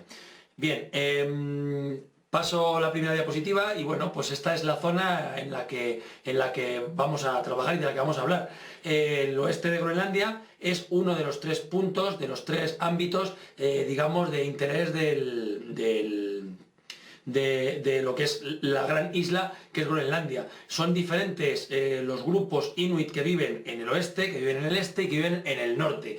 Bien, esto es importante decirlo porque, bueno, cada grupo inuit, aunque, bueno, hay una entidad inuit que abarca todo el Ártico, que abarca, digamos, desde Alaska, e incluso desde la parte rusa hasta Groenlandia, pues bueno, etnias inuit hay muchas, y en Groenlandia confluyen tres de ellas: la gente del oeste, la gente del norte y la gente del este. Inuit significa, como cualquier nombre de cazador-recolector, significa gente. Y bueno, tienen y tendrán particularidades culturales, bueno, que en su día a día, en sus creencias, en sus representaciones artísticas, en sus mitos, en sus tradiciones, por así decirlo. Entonces, cuando un investigador va al oeste de Groenlandia, tiene que entender que cada punto, en cada lugar, va a haber digamos, unas peculiaridades que pueden no encontrar o que pueden no compartir grupos inuit de Canadá o de Alaska, ¿vale? Bien, los inuit de los que vamos a hablar, paso diapositiva, no son esto. Esto es una fotografía de los inuit del oeste de Groenlandia de principios del siglo XX. La gente en el oeste de Groenlandia, paso otra vez diapositiva, pues bueno, pues vive en casitas, en estas casitas que veis, que son, pues bueno, estas casitas de colores, que en el paisaje de verde, de la tierra verde, que es Groenlandia, de tundra, bueno, pues viven en estas casitas verdes y en estas casitas de colores que contrastan mucho con el verde universal, que es esa tierra verde del oeste de Groenlandia. Bien, al oeste de Groenlandia me desplacé para hacer mi tesis doctoral haciendo una campaña, paso diapositiva, en 2012 y lo hice, bueno, para obtener información justamente etnoarqueológica sobre la caza, la pesca, bueno, sobre la relación que tenían los inuit con los animales, como uno de los últimos grupos cazadores-recolectores que se conocen, que siguen manteniendo actividades tradicionales, bueno, en el oeste de Groenlandia. Bien, pese a que hemos hablado de que ya no son los de la fotografía, que ya no llevan los anoraks tradicionales de piel de foca, ni los cuellos de piel de zorro, etcétera, pues bueno, sí que tienen, yo he defendido siempre que sí que se puede obtener información etnoarqueológica, igual que cuando estuve con los Bushmen, con los Sud o Ansi en Namibia, o con los amigos Ayoreo de la selva del Chaco paraguayo, ¿no? Que son, bueno, parecen más tradicionales que los inuit, pero bien, de los inuit, evidentemente, aunque llevan con mucho contacto y una occidentalización mucho más intensa en las últimas décadas, pues la cultura inuit groenlandesa, pues sí que se le puede extraer una cierta información de utilidad etnoarqueológica. Bien, paso diapositiva. En 2012 estuve en tres puntos, en el pueblo de Atamik, en el de Kapisislit y en el de Nuuk, que es la capital de Groenlandia. Bien, aunque son las tres poblaciones contiguas más cercanas que hay entre sí, pues veréis cómo justamente si entendemos que hay, digamos, diferencias culturales entre el oeste, el este y el norte de Groenlandia, pues entre poblados también podemos ver cómo los hay. Y eso es importante, endoarqueológicamente es muy importante, porque bueno, porque nos habla de cómo las sociedades del pasado también pudieron tenerlas, y que no hay que ver áreas geográficas generales como una misma cultura. O sea, no podemos considerar a la gente, por ejemplo, del magdaleniense como la misma en la zona francesa, como en el Cantábrico, como en la zona de Andalucía. O sea, es de perogrullo la endoarqueología. Para la gente que estamos acostumbrados a hacer endoarqueología, sabemos que esto no es así en la actualidad y no pudo serlo en el pasado. Bien, paso a diapositiva. Y una de las actividades que siguen haciendo de forma más tradicional, aunque sea con materiales, digamos, plásticos, nylon, con cebos artificiales, es lo que es la pesca. La pesca desde las barcas, puede ser de un kayak o podría ser de un umiak en el pasado, pero consiste en esto, en lo que estamos viendo en esta diapositiva. Cómo esta mujer, Else Marie Mikkelsen, lanza el sedal directamente por la borda y con movimientos estirando la mano 1 metro, paso diapositiva, este sedal, pues bueno, subiendo y bajando el sedal, pues los bacalaos son atraídos y bueno, y pescan, y se pescan muchísimos bacalaos. Bueno, esto en la actualidad se ha ido, como siguen viviendo los inuit de la pesca, se sigue pescando de esta forma tradicional, pero bueno, se han adaptado otras formas más modernas de obtener, bueno, pues eso, el beneficio económico, que es al final lo que ellos necesitan, como pues eso, mover el aparejo con poleas o incluso las redes de inspiración danesa, ¿no? Bien, lo que también se hace tradicionalmente sí que es el despiece del bacalao, ¿no? La forma de despiezar el bacalao. Se va pasando de padres a hijos, de madres a hijas, y bueno, se sigue haciendo así, según los informantes, los enseñaron sus abuelos, a ellos sus padres, sus madres, los enseñaron, pues eso, se fueron transmitiendo la forma de dividir el bacalao. Bueno, todo esto lo tengo publicado y bueno, pues yo os animo a que veáis el artículo Endoarqueología del bacalao en el oeste de Groenlandia, que bueno, que si lo buscáis en internet lo podréis ver. Bien, esto paso diapositiva, esto es más el bacalao. Bien, la caza de las focas y de las ballenas, pues evidentemente no es igual que cuando se lanzaba con arpón. Se utilizan armas de fuego y la lancha a motor, ¿no? O sea, la forma de cazar es bastante diferente. Paso diapositiva, pero bueno, pues en esta diapositiva que tengo aquí, con los puntos de GPS antiguo, ahora ya no tal, pues bueno, en kilómetros, se alejan de la costa a kilómetros.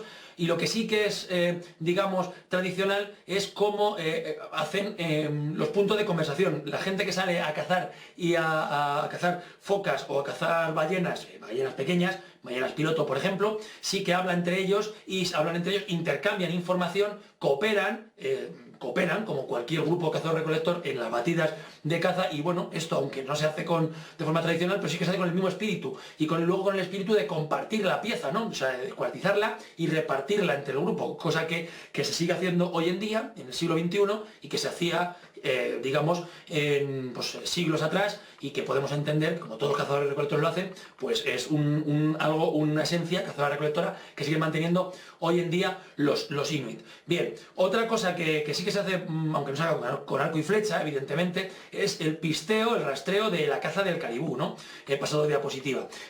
Aquí vemos unas huellas de caribú, ¿no? De cómo los caribúes van, digamos, siguiendo siempre los mismos senderos, y cómo los cazadores inuit, pues bueno, pistean, rastrean el caribú durante kilómetros.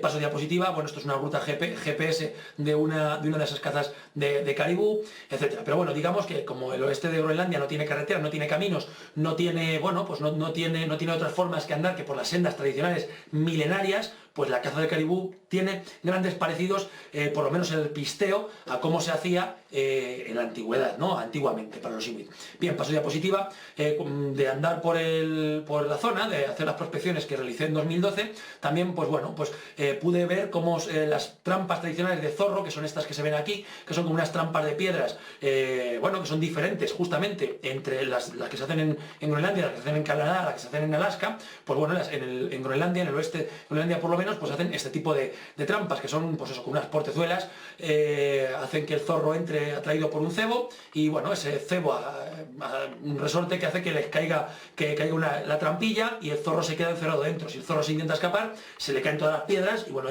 ahí queda, ¿no? Esto sigue siendo también en el siglo XXI, bueno, igual que hay elementos arqueológicos demostrables en Groenlandia que eran los mismos tipos de trampas, ¿no? Bien, además también tenemos el tema de los Inukssuit, que eso ya, bueno, pues el tema de los Inukssuit, he pasado diapositiva, además de las trampas de zorro, que es lo que veis aquí, pues bueno, es un tema etnoarqueológico para la hora de orientarse, también tiene un componente simbólico, un componente muy inuit, ¿no? Estos son amontonamientos de piedra, luego veremos una diapositiva más adelante. No tiene que ver directamente o tangencialmente con la caza y con la pesca propiamente dicha, pero bueno, todo lo que es toda la cultura inuit rodea a la caza y la pesca, así que al final pues sí que es bueno, el oeste de Groenlandia, ni que decir tiene que, bueno, que es el sitio donde más intensamente fui allí, porque es donde más intensamente, yo soy zooarqueólogo, tafónomo, y es donde más caza de caribú más intensa desde hace milenios, constatado arqueológicamente también, se produce. Entonces, por eso elegí de todos los puntos de la grande, inmensa geografía inuit, pues es el que elegí. Bien, en 2017, bueno, ya terminada la tesis, por lo menos en el plazo de presentación, manteniendo un proyecto de etnoarqueología, siempre voy haciendo documentales de etnoarqueología, sobre todo para financiar antes mi tesis y ahora los proyectos de etnoarqueología, las campañas de etnoarqueología, pues fuimos otra vez al oeste de Groenlandia. Y fuimos, he pasado diapositiva, y fuimos a 3 nuevos poblados, más al norte, en la zona de Sisimiut, Sarfranguaq y Kangerlussuaq, ¿no? Que son un poco, digamos, los otros pueblos, otros poblados que están un poco más al norte, unos cientos de kilómetros más al norte de la zona de Nuuk, ¿vale? Aquí comprobamos y vimos cómo, pues bueno, pues lo que viene siendo las técnicas de descuartizado, de caza, de recolección, de transporte, de todas las cosas, pues variaban, o sea, lo que yo vi en 3 pueblos, pues en 5 poblaciones diferentes, variaban ostensiblemente con respecto a lo que se hacía en la misma oeste de Groenlandia a 100 kilómetros, ¿no? Bien, paso de diapositiva, hicimos prospecciones de rastreo, de pisteo, de cómo se cazaban, bueno, eso más o menos sigue siendo útil, sigue siendo lo mismo, pero la forma del descuartizado, del procesado del animal es diferente, y eso era muy interesante, fue muy interesante para mi tesis, y es muy interesante a la hora de la zooarqueología a nivel etnoarqueológico, ¿no? Bien, paso de diapositiva. Bien, aquí bueno, tenemos puestas pues, una vértebra con marcas de cortes, un poco lo que recogemos, hacemos prospecciones tanto en los cazaderos actuales como, bueno, como en los alrededores, los puntos donde se arrojan o dentro de los poblados las basuras, sobre todo para saber eso, pues la cadena de la secuencia de procesado hasta el final, ¿no? La secuencia de procesado hasta después del descarte, ¿no? Y lo que nos queda, ¿no? Bien, pero todo empieza en el campo. He pasado diapositiva y aquí vemos, bueno, a un cazador inuit de la zona de Sisimiut, ¿vale? Y Sarfranguaq, que es otra de las poblaciones que está cercana a Sisimiut, el primer procesador, ¿no? Ahí, pues esto es un esquema donde un caribú, cómo se hace un primer procesado diferente totalmente a lo que vi en Kapisislit o en Atamiq en 2012, ¿no? Bueno, la parte de la cabeza que se descarta, la hembra, esto es una hembra, la hembra del caribú tiene cuernos, tiene cuernas, como el macho, es uno de los cérvidos que así ocurre, y bueno, es lo que un poco el procesado que se hace bueno, digamos en el kill site, ¿no? Que llamamos los etnoarqueólogos. Bien, además, por ejemplo, aquí hay una cosa muy curiosa y muy poco truculenta, que como los inuit de esta parte, siempre que descuartizan el caribú, lo primero que se comen es parte del hígado, cortan crudo, se lo comen crudo, pero lo introducen en el estómago en la parte del estómago del caribú, donde hay, digamos, hierba fermentando, y bueno, pues luego se come directamente ahí, ¿no? Bien, la forma de transporte, aquí he puesto de paso de diapositiva, es diferente a la de Kapisislit, por ejemplo, a la de Atamiq, que a la de Itislek y Sarfranguaq, ¿no? Kapisislit se llevaban siempre, es una zona más del interior, y bueno, el caribú, entre 3 porteadores o un porteador, como veis en el gráfico de abajo, se llevan, bueno, pues uno lleva la parte delantera, otro la trasera y bueno, y otro la impedimenta, entre 3 porteadores, por ejemplo, si se da ese caso. Si hay un porteador solo en Capisilid, y en Adamic se hace de forma diferente. En Capisilid se sigue descuartizando, como veis en abajo, el animal, y se lleva pues con los cuartos delanteros puestos como si fuera, digamos, alrededor del cuello, y los cuartos delanteros se llevan colgando de la espalda como una mochila. Y directamente en Atamic pues se lleva de forma diferente, ¿no? Se lleva todo el animal colgado con la banda de carga que se ajusta en la frente, el animal completamente cargado. En Atamic, en Capisilid se lleva sin piel, y en Atamic se lleva hasta el poblado, se lleva con piel. En Sisimiut, Sarfranguac y Tislec pues hace las cosas de diferente forma, ¿no? Se descuartiza, ya hemos visto que se descuartiza de forma diferente, incluso se llegan a meter, se utiliza la parte delantera como bolsa para meter otras partes del animal, las partes cuartos traseros, se utiliza esta como bolsa, el pecho, para meter algunos de los elementos que se transportan, y los cuartos traseros, pues bueno, se pueden llevar, pues parecido, por ejemplo, a Capisilí. Digamos que es que todos los cazadores lo hacen de esta forma, aunque luego viajan entre poblaciones, pero también ellos te reconocen que en sitios diferentes pues se hacen las cosas de transporte, hasta en el transporte de forma diferente. Paso a diapositiva. Bien, siempre se hace un descuartizado, esto es el animal de antes que se ha visto en las fotografías, el descuartizado siempre se hace para repartir, ese descuartizado también depende de las partes, o sea, depende de las zonas geográficas, se hace de forma diferente, por tradición, porque los padres enseñan a los hijos y a las hijas, porque los inuit cazan tanto hombres como mujeres, ¿no? Las mujeres inuit pueden cazar en las mismas condiciones en la actualidad y en el pasado como un hombre inuit, ¿no? Bien, pues esto también se puede ver a la hora de ver cómo se descuartiza la foca. Esto es muy interesante porque hay pocos estudios donde se haga tafonomía, zooarqueología de la foca, y en el oeste de Groenlandia siguen cazándose habitualmente la foca, descuartizándose, repartiéndose y haciéndose todo el proceso de interés zooarqueológico y tafonómico, ¿no? Porque la foca, bueno, también en la antigüedad es también bueno, pues una presa y un elemento que aparece un taxón que aparece en los yacimientos, ¿no?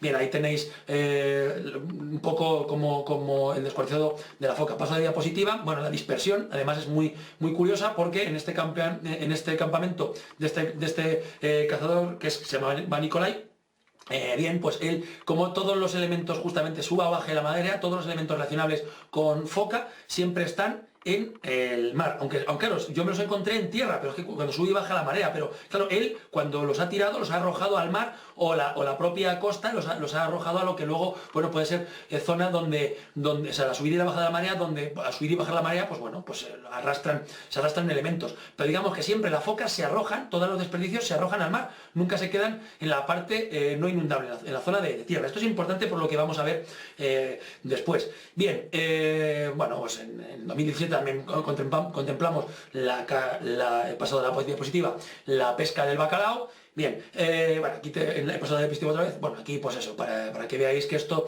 esto no solamente es describir lo que se ve y lo que se hace, o recoger los testimonios de los inuit, ¿no? De los cazadores y pescadores, sino que también hay que tabularlo y hay que pasarlo a digamos una serie de tabulados típicos. Estos son índices de aprovechamiento cárnico, lo mismo que de los mismos tipos que se hizo, que se hacía en época de Nunavut Ethnoarchaeology, ¿no? de Binford, ¿no? Para ver el índice de aprovechamiento que se lleva, que se transporta, que no se transporta, que hay que se deja en el kill site, en el punto de la muerte, que se lleva a la población, que se consume de camino, etc. ¿no? Pues ese tipo de cosas. Bien, esto lo podéis ampliar en mis publicaciones al respecto, ¿no? Bien, y esto es muy importante porque cuando tú llegas, paso de diapositiva, uno de los puntos que sobre todo me centro en la fotografía de arriba, en la que se ven unas pezuñas de reno y la piel de reno, que bueno, en las que se ve, esto es el puerto de Sisimiut, en las que se ve cómo los cazadores han venido con el caribú, estaban repartiendo hacia el puerto, han repartido ahí en el puerto, pero los patas del caribú, aunque están justo encima del agua, ¿no? Porque están en una de los embarcaderos, nunca se arrojan al agua, siempre se dejan en tierra.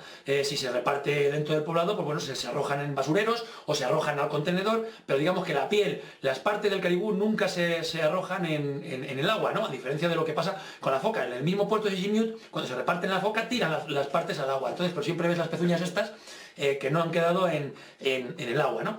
Bien, y esto es el paso de diapositiva, esto es lo que os decía, los Inuksuk, ¿no? Los Inuksuk, por ejemplo, servían para navegación, además de para orientarse en tierra, o para recordar eventos, o para, bueno, pues para muchísimas cosas. Es un elemento muy importante en la geografía inuit desde Alaska hasta Groenlandia. En cada punto tiene sus significados particulares, como he dicho. Pero aquí, bueno, esto es una foto de 2012, en la que, bueno, como se ve, un Inuksuk antiguo con una señal de, bueno, no, yo no soy, digamos, navegante, ni tengo muchos datos, ni mucha información sobre cómo se navega hoy en día, ¿no? Pero bueno, eso es una señal de navegación actual, ¿no? De notación internacional. Bueno, de traducción internacional. No sé si es la que es, esto es que vas hacia el norte, más apegado a la costa o hacia el interior. Eso sirve para señalar si estás entre los fiordos, si estás en la costa o estás en el interior, para seguir caminos cuando no funciona el GPS, por ejemplo, ¿no? Pues bueno, vemos ahí como el Inuksuk, que está justamente al lado, a un metro, a escasos metros de la señal actual, ¿no? Que sigue teniendo la misma función de antes, la podría haber tenido en la actualidad. Bien, esto es un poco metafórico, pero no quiero ir a eso ni me quiero centrar en el tema de los Inuksuk, que para mí son muy interesantes, también tengo una publicación de ello, sino que me quiero centrar en otras cosas. La utilidad, como he dicho en un principio, de endoarqueología que sigue teniendo el oeste de Groenlandia en el siglo XXI para estudiar los cazadores-recolectores. Bien, la tradición de cazadores-recolectores, la de los Inuit incluidos, siempre ha sido, he pasado diapositiva y ya pone conclusiones, ya con esto casi que termino, está basada en lo que Philippe Descola hablaba del animismo, ¿no? O sea, cómo no se dicotomiza, no se hace una diferencia entre lo natural y lo humano, sino que el ser humano se considera parte indisoluble de lo que nosotros en la actualidad llamamos naturaleza, ¿no? Que sí que dicotomizamos entre lo natural y lo artificial, entre lo humano. El ser humano no establece ningún tipo de jerarquía entre el ser humano con los animales. Los animales para él son gente, no humana. Es otra especie animal que convive en el mundo, que se relaciona en el mundo y como tal, tiene que haber una regla social estricta siempre, igual que la hay entre la relación entre los humanos, cómo se reparte la presa, cómo se comparte, dónde se habita, las responsabilidades de cada cual. Pues al igual que el ser humano tiene unas responsabilidades entre otros seres humanos, el ser humano tiene otras responsabilidades sociales con otros animales, ¿no? Unas normas que guardar. Cosas que son tabúes, que no se pueden comer, cosas que sí se pueden comer, cosas que no se pueden hacer, cosas que no se pueden hacer, hasta incluso a la hora de descuartizar al animal, a la hora de procesarlo, a la hora de repartirlo, a la hora de arrojar sus restos. Por ejemplo, y siempre... según Philippe Descola, es un reflejo, esas normas, se piensan que los animales, bueno, como gente, también actúan de forma humana, o sea, no hay una distinción. Entonces, bueno, pues la relación entre humanos y animales sigue unas normas totalmente ilógicas para nosotros los occidentales, para las normas, digamos, economicistas de se caza esto porque es más rentable, menos rentable, o esto se hace así, se transporta esto porque es más rentable, más cazar este animal en esta época, o cazarlo en otra época. Muchas veces esto no tiene nada absolutamente que ver con las reglas reales que ellos realmente utilizaban en el pasado y siguen manteniendo algunas en el presente. En lugar de esas reglas economicistas, por ejemplo, por basarse en esa relación con los seres que habitan el medio ambiente, tiene que ver con otros criterios. Por ejemplo, entre la dicotomía tierra y mar. La dicotomía de animales de tierra y animales de mar. Los animales de tierra no se pueden mezclar, no se tratan igual que los animales del mar, ni los del mar como los de tierra. Por eso, por ejemplo, habéis visto que en la actualidad, pese a mucha occidentalización, pese a mucho capitalismo que haya entrado en Groenlandia, pese a muchos, digamos, anoraks digamos, industriales que lleven, o muchas lanchas motoras, siguen teniendo costumbres que son, por ejemplo, la de arrojar las cosas de los restos de los animales de tierra en la tierra, en los descuartizados, y los del mar en el mar.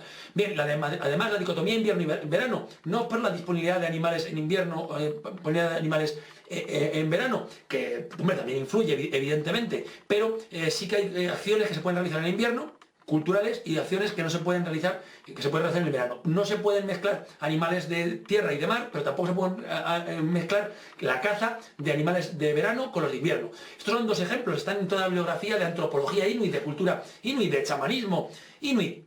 Pero digamos que tenemos que tener en cuenta los etnoarqueólogos que dentro de la cultura inuit actual, dentro de la cultura inuit del pasado, esas relaciones estrechas, tan estrechas de relación social, de normas, de tabúes, de cómo descuartizar, de cómo procesar, de cómo realmente te comportas con la otra gente no humana, con otros animales que son lo que son, pues ¿qué es lo que son las especies cinegéticas para los inuit en la tradición inuit? Pues sigue unas normas muy estrictas, y al final los yacimientos que se generan a la hora de descuartizar, de transportar al animal, son diferentes por criterios de este tipo, además de por criterios de tradición, como lo que decíamos, ¿no? Lo que decía antes, ¿no? Que en cada poblado, en cada área inuit, se comportan los inuit de una forma diferente en un punto o en otro. Bien, al final, como conclusión final, se pueden obtener aún muchos datos sobre la mentalidad tradicional de los cazadores-recolectores.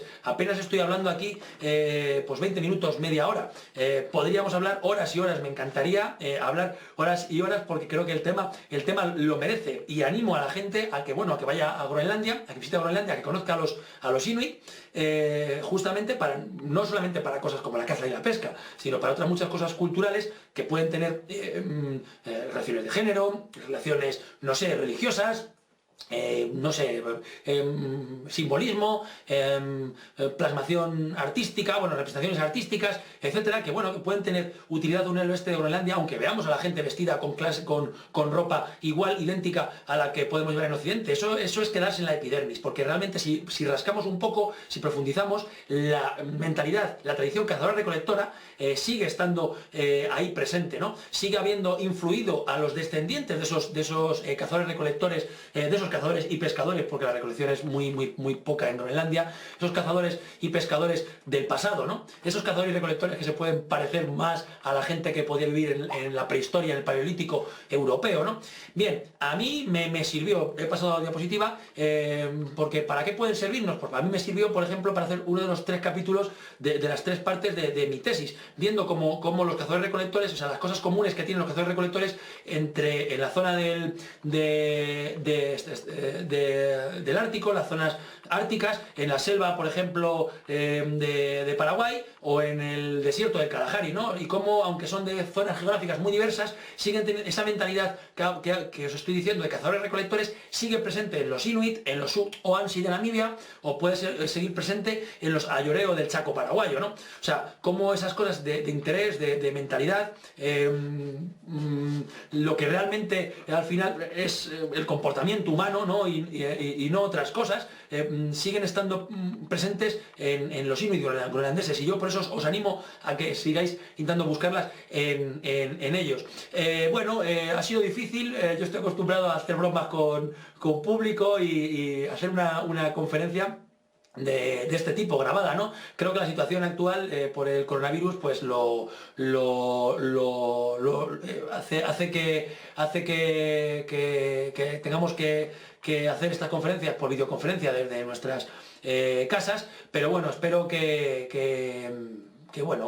pronto nos podamos ver en otra presencialmente, tener charlas, atender a las preguntas del público y un trato más directo.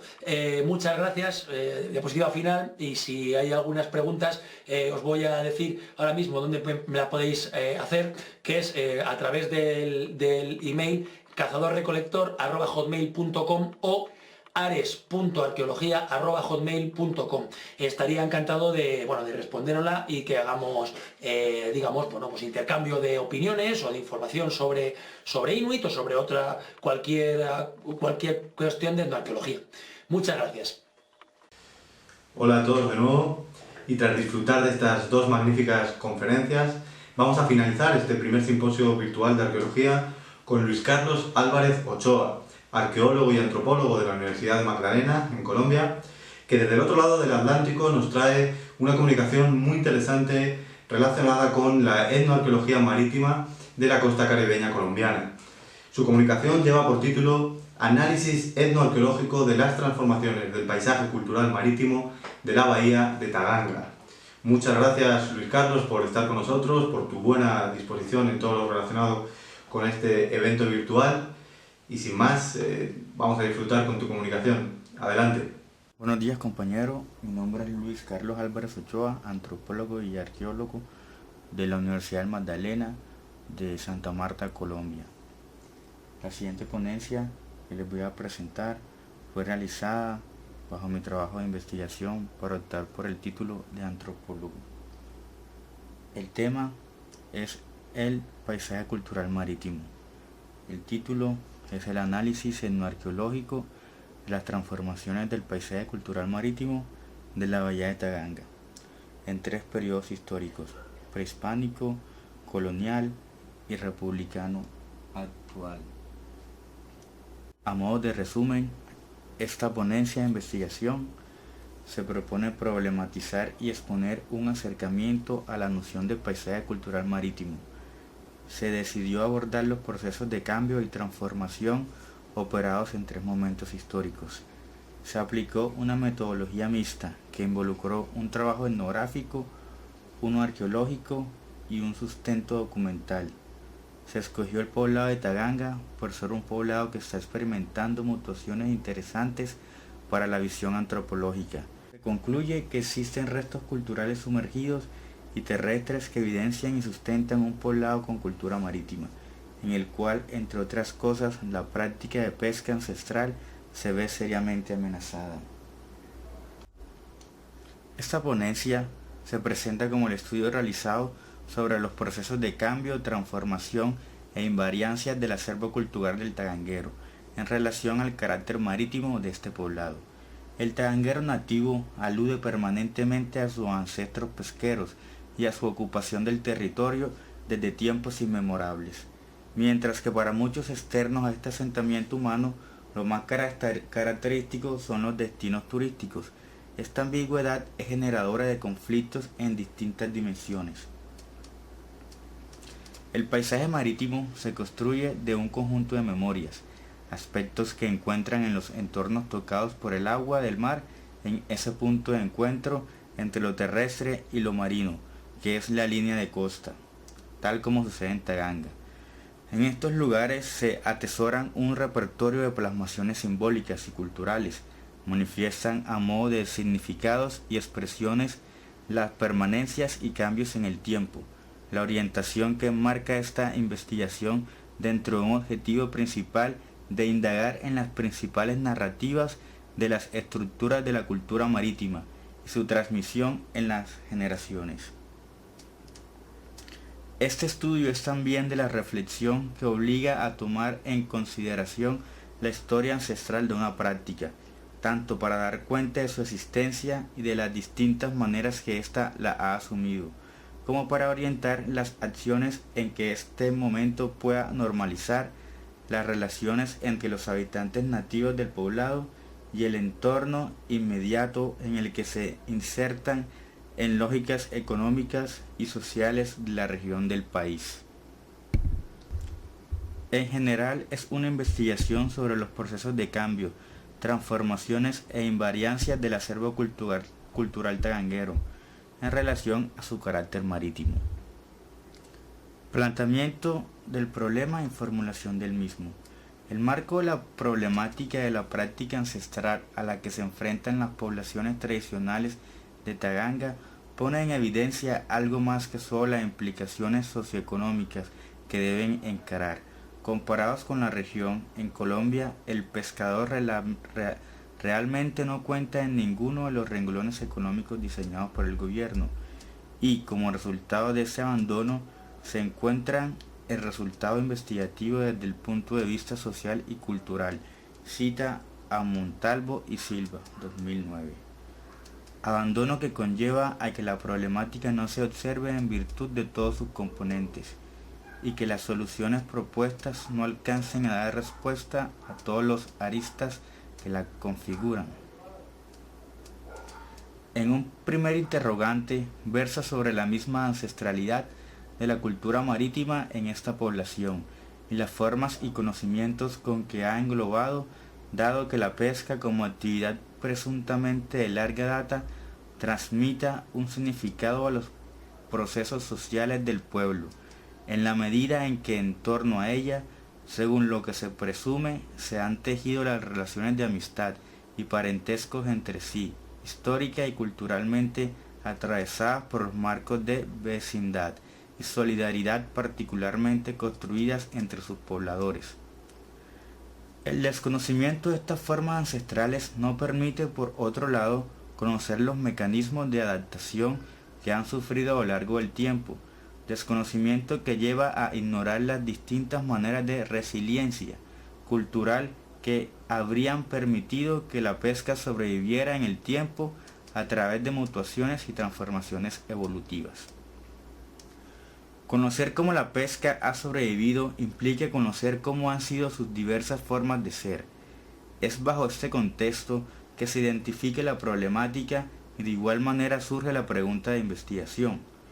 ¿Cuáles han sido las transformaciones en el paisaje cultural marítimo en la bahía de Taganga desde la época prehispánica hasta la actualidad?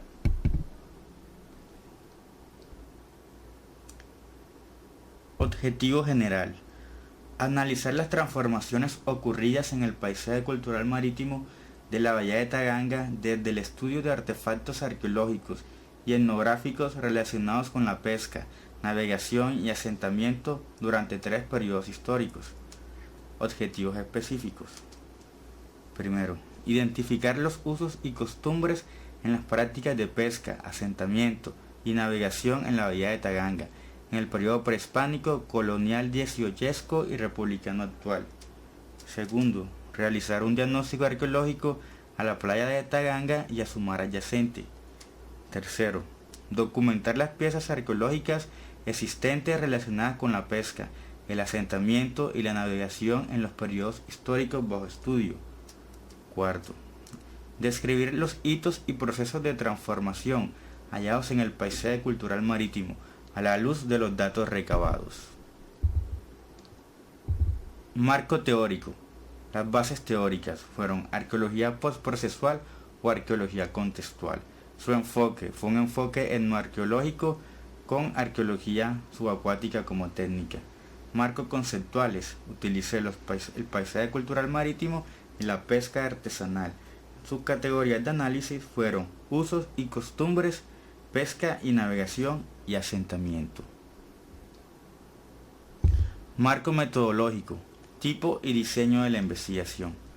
Esta propuesta de investigación pretendió realizar un estudio etnoarqueológico de las transformaciones tanto en el paisaje cultural marítimo como en las prácticas y herramientas de pesca y navegación, así como las lógicas de asentamiento en la bahía de Taganga. Por su definición, es un estudio mixto, tanto en lo referente a la combinación de metodología arqueológica y etnográfica, así como histórica y anecdótica. Es una investigación eminentemente cualitativa. La investigación sigue los modelos de trabajo propios de la etnoarqueología. En este sentido, se basa en un diseño de obtención de datos de sociedades vivas, aunque desde una perspectiva arqueológica, y prestando particular atención a los resultados materiales de los hábitos humanos. Este estudio se construye sobre un método que permite el registro del conocimiento cultural y de los patrones de interacción social. Cito a Murillo y Martínez Garrido, 2010. La estrategia de investigación implica trabajo de campo mediante la observación directa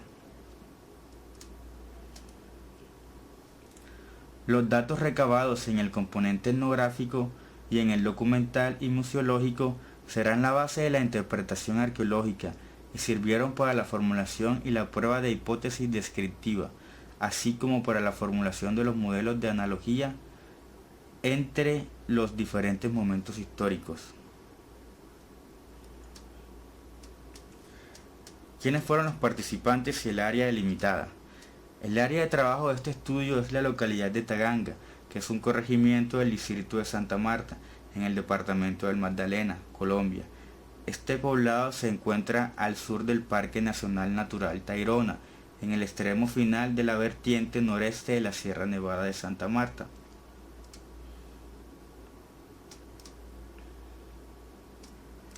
En concreto, la zona de estudio es la comprendida en la bahía de Taganga.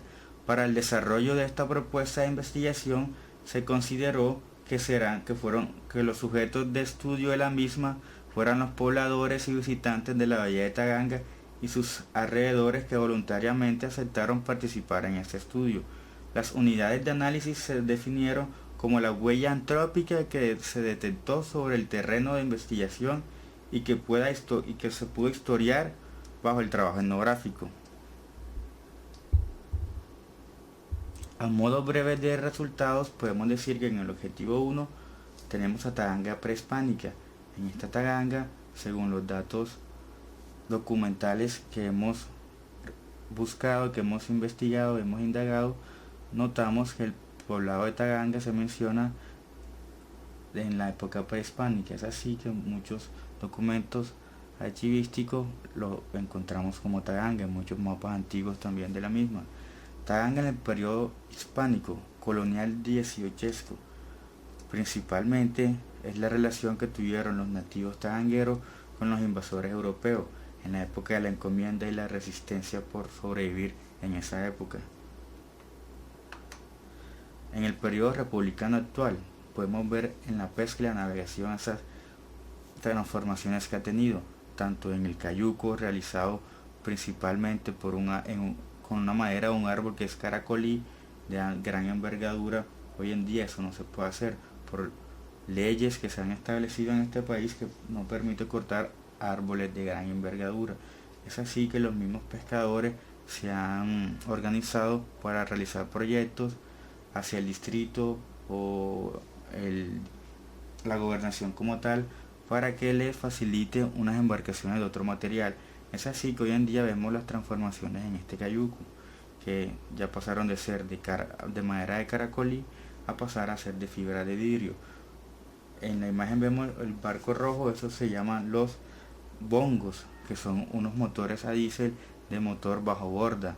Estos permitieron la navegación mucho más ágil y les permitía hacer el intercambio cultural y el conocimiento con otras embarcaciones de San Andrés, por ejemplo, de La Guajira, otros navegantes. Les facilitaba más la ruta y las grandes faenas de pesca. En las viviendas y sus construcciones, en el asentamiento, bueno, Taganga para los años 50 y 40 era más que todo un lugar de solo pescadores, no estaba la vía de acceso tampoco. Entonces las casas tradicionales como tal eran básicamente con techo de palma y las paredes las realizaban con estiércol de ganado, con barro o arcilla. Hoy en día el poblado ha crecido en torno al turismo, esas dinámicas hoteleras y capitalistas.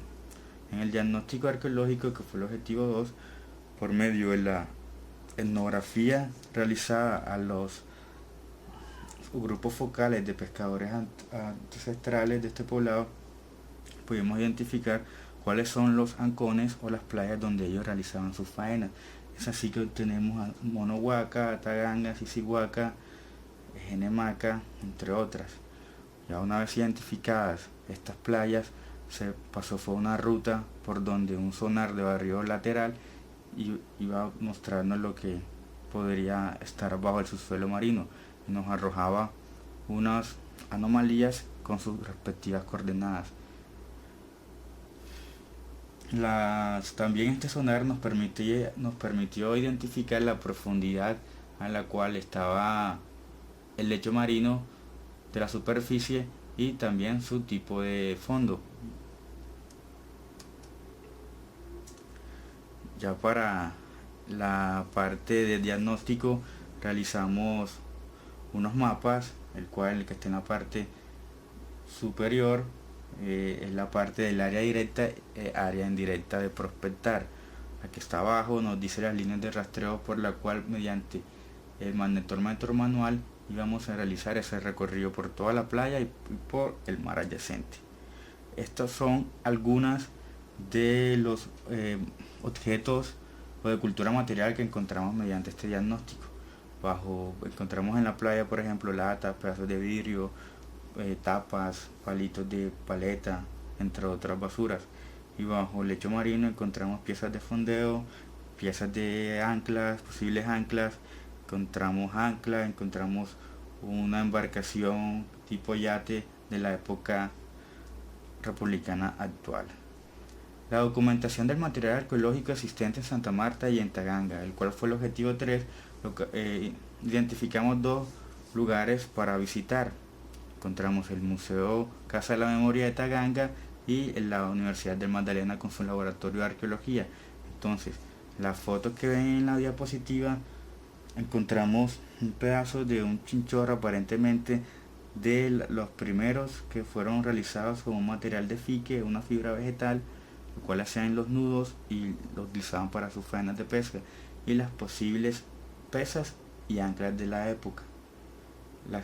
Las otras que encontramos en el laboratorio de arqueología no las encontraron en Taganga específicamente, sino en toda esa línea costera del Parque Natural Tayrona, que se asemeja mucho a las utilizadas hoy en día por estos pobladores. Descripción de los hitos y procesos de transformación hallados en el paisaje cultural marítimo a la luz de los datos recabados. El objetivo número 4, el paisaje cultural marítimo. Bueno, en general lo que notamos es las invariancias y transformaciones del cayuco, de la pesca y del paisaje geográfico. A modo de discusión, este trabajo de investigación se guió por la pregunta: ¿cuáles han sido las transformaciones en el paisaje cultural marítimo en la bahía de Taganga desde la época prehispánica hasta la actualidad? Y alrededor de ella se estructuró un conjunto de objetivos específicos que harían operativa esa pregunta. Dar respuesta a los objetivos que fueron propuestos en este estudio exigió una labor de investigación compuesta por diferentes momentos y estrategias de aproximación al objetivo de interés. Se realizó una labor mixta de arqueología terrestre y subacuática y etnográfica en busca de reconstruir el pasado y presente del acervo cultural de una población que presenta en la actualidad una dualidad identitaria, toda vez en la visión propia de sus pobladores nativos. Ellos son un pueblo de pescadores ancestrales, mientras que en la opinión de los que no son originarios de este poblado, Taganga es principalmente un destino turístico. Esta ambigüedad en la identidad de un asentamiento ancestral necesariamente debe interesar al estudio de la cultura y de la antropología. Los datos componentes de la labor investigativa no fueron una simple suma de datos de distinta naturaleza, sino que entre ellos se buscó establecer una reciprocidad en sus propósitos e identidad orientadoras. En ocasiones lo hallado en las inspecciones arqueológicas guió los objetivos puntuales de la labor etnográfica, y en otros fue la etnografía la que indicó hacia dónde observar en la labor arqueológica. Incontrastable es en el contexto de la dualidad anteriormente referida, que tanto la etnografía como la arqueología indicaron siempre el carácter marítimo de la cultura local. Se afirma pues que en referencia a Taganga existe evidencia tanto arqueológica como etnográfica que da cuenta de que se ha desarrollado en la historia y que existe en la actualidad y presuntamente seguirá existiendo una cultura marítima. Taganga es un pueblo marítimo. Decir esto implica reconocer al menos un hecho observable por todas las personas que se encuentran en la bahía de esta población. La presencia de embarcaciones que permiten la navegación implica también identificar algunas otras claves, observando con más atención cómo en esta bahía también existe un importante y significativo comercio alrededor de la pesca. La cultura marítima, la navegación, sigue al bote y a su tripulación, incluso estando en tierra. Todo indica que el paisaje cultural marítimo de Taganga se ha transformado y se seguirá transformando. Sin embargo, la pesca en la actualidad enfrenta una serie amenaza. El panorama no se le pinta halagüeño. Conclusiones y consideraciones finales. La maritimidad de un pueblo indica ser un factor cultural persistente, difícil de desplazar, pero que es mutante, flexible, y en pocos años puede adoptar las mismas diversas formas que pasar de ser una maritimidad pesquera a ser una maritimidad volcada a la explotación turística de las playas. Y eso puede pasar en la vida de una o dos generaciones. Taganga es un pueblo ancestral que sobrevive desde aquellos tiempos de la invasión europea. Existe y se reinventa, pero quizás sea esta la reinvención más profunda que deba hacer para sobrevivir, reubicar a la pesca en el abanico identitario que la caracteriza. Taganga es un territorio donde se concentran una serie de contradicciones y tensiones económicas y sociales que tiene un profundo impacto cultural, y la transformación del paisaje cultural marítimo se ha constatado que se está produciendo en este poblado y ha sido descrita en las investigaciones que recogen las huellas de esta conflictividad. Taganga, una comunidad ancestral indígena localizada en un territorio cuyas características lo hacen atractivo para la explotación turística. Además, es un territorio en el que la población autóctona ha tenido que luchar arduamente para resistir y proteger la cultura local de los embates de las estructuras de poder que la han asediado al menos desde los tiempos hispánicos. Actualmente se observa una serie de problemas de manejo de basuras que afecta especialmente la línea de costa y su mar adyacente. Esta investigación se guió por la pregunta sobre si Taganga es una población pesquera o un destino turístico. La respuesta es fácil en los tiempos actuales, pero incierta a futuro. Muchas limitaciones de recursos y tipo documental impidieron poder explotar aún más, pero con ejercicio formativo permitió ensayar lo apropiado en este ciclo en la experiencia de la antropología. Muchas gracias por la atención prestada. Muchas gracias por la invitación al seminario. Y aquí llegamos al final de este primer simposio virtual de arqueología, centrado en la etnoarqueología marítima, analizando esta relación entre el ser humano y el mar a lo largo de la historia. Desde la Asociación Arqueología Activa esperamos que hayan disfrutado de su contenido y les queremos transmitir el mayor de los ánimos en estas difíciles circunstancias por las que todo el mundo está atravesando, y esperamos y deseamos la pronta vuelta a la normalidad y con el menor de los perjuicios posibles.